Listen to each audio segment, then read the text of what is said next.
Chapter 1. Mom has died. Lightning scribbled across a darkened, rugged terrain, momentarily sketching the frowning skyline of the Gousberg Mountains, rising beyond a 4-strand barbed wire fence and a stretch of thorny bushveld to my left. 50-year-old bluegum trees strained and flexed against an aggressive blast that had charged in from the north, determined, it seemed, to uproot them. Before my numbed eyes, leaves and plant debris swept and churned, mingled with oversized raindrops that strove in vain through the gale to strike the earth. The gentle glow emitting from the screen of my well-used BlackBerry torch illuminated a small patch around me as I sat in vast blackness. I stared at the mobile phone in my left hand and at the familiar number I was preparing to dial. With my right hand on the steering wheel, I could hardly hear the hum of the engine as it twisted the wheels slowly forward over a rocky road. I tightened my lips as if it would compose me. This was the hardest call I would ever make. How could I do it? Yet how could I not? Cherise, my 16-year-old daughter, was still at home with Hope, her younger sister, not knowing at what hour of the night I would return from the hospital with their mum. She had known that her mum had not looked well as I had left the house earlier in a hurry. But certainly, the words I was about to utter were the worst she could expect to hear. Still playing before my mind's eye was the scene that had unfolded not even 10 minutes previously, as Charlene had sat down in the passenger seat of our red 97 Toyota Camry. Cherise had followed her closely and had bent down to hug her mom and kiss her goodbye. I love you, Mommy. I had departed with such haste that I had not even seen my sister, Jean, running with all her might behind me in the darkness to open the gates at the farm entrance for me so that I wouldn't have to slow down. She was left far behind in a cloud of dust. Such was the urgency and chaos of that night. With my thumb, I eventually touched the screen to dial Cherise's number and was soon met with the purr of a ringtone. Moments crashed by as I waited for her voice to answer, as I cleared my throat and tried to compose myself so that I could speak when she answered. Far too quickly, as if she had been anticipating the call, her melodic voice fell like music upon my cowering ear. So much like her sunny mom.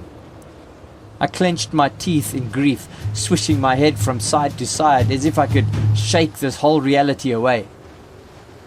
"Hello, Dad," I heard her smile in her relentlessly cheerful and trusting way.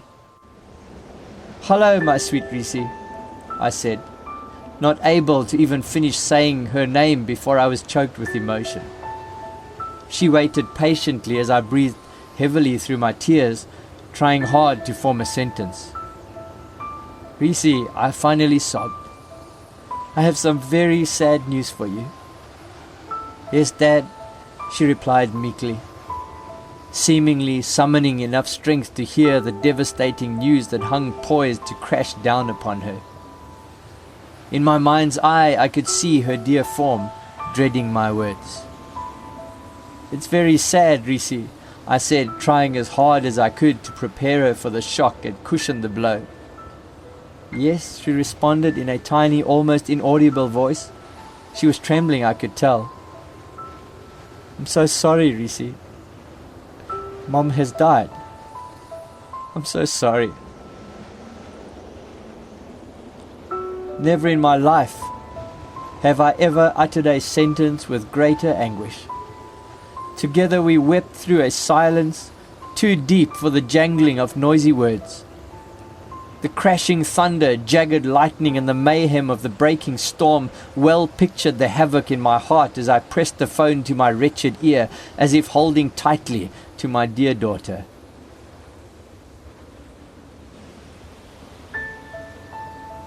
"Are you all right, Reese?" I eventually reached out from an aching heart. longing somehow to take away the pain I had inflicted upon her through my words and this brutal reality that would undoubtedly alter the course of her life. Her voice returned, controlled yet under the strain of powerful emotions that assailed her heart. "Yes, Dad," she responded breathlessly. Oh, how my heart broke for our daughters. Oh, how it pained me to break that news to Cherise in that way, over the phone and under such chaotic circumstances. Yet it seemed I had no choice. The news had already reached others, and it would only be a matter of minutes, and she would find out anyway. I wanted to be the one who spoke to her first. I knew I should be the one to explain. How impotent and vulnerable I suddenly felt, like a fragment of debris hurtling before the ravages of a violent storm. The vast angry sky above me, unfriendly rocky mountains curbing me in from the south, a black surging river beyond my line of sight to the north. The road before me had erupted into a steaming, muddy hash as raindrops pelted the gravel surface. From my car's headlights poked a ridiculous attempt at illumination, the beams of light seemingly swallowed up in a deluge. Wave after wave of muddy water slopped down onto the bonnet and over the windscreen as I drove, too numbed to even swerve for obstacles through that dreadful night.